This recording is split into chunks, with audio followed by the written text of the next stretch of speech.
नागपुरातील भाजपचे माजी आमदार आणि नागपूर जिल्ह्याचे अध्यक्ष सुधाकर कोडे यांची आज पत्रकार परिषद होती आणि या पत्रकार परिषदेमध्ये NMC न्यूजच्या माध्यमातून कृष्णा मस्के म्हणजे मी हा प्रश्न केला की तुम्ही लाडल्या बहिणींना तुम्ही आनंद देता, खुश करता, परंतु 30% इलेक्ट्रिक जे बिल हाईक केलं आहे त्याच्याबद्दल तुमचं काय मत आहे?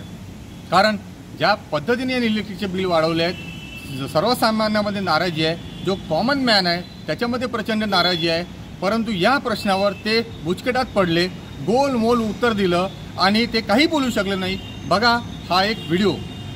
इलेक्ट्रिकचे बिल हाईक केलं, आता तुम्ही त्याच्या खिशातून 5-5 हजार रुपये काढताय। सर्व जे आहेत तुमचे नेते मंडळी कार्यकर्ते सर्वांना माहिती आहे की आपण 30% पर्यंत इलेक्ट्रिकचे बिल हाईक झालेलं आहे। कारण जे 1,500चा आपल्याला जे बिल येत होता तो 2,500 गेला, 2,500च्या बिल 5,000 गेला। मग ही अन्याय नाही का? मग हे सर्वसामान्य कुटुंबाचे आहे नाही का? जर ते हाईक झालं असेल तर त्याच्यावर आमची चर्चा झाली आहे, त्याच्यावर सुरू आहे चर्चा। निर्णय हाईक अन्याय होणार नाही।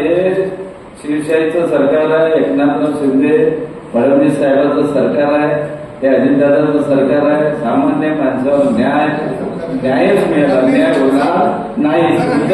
तुमचा विषय पोहोचवतो। धन्यवाद। जय हिंद, जय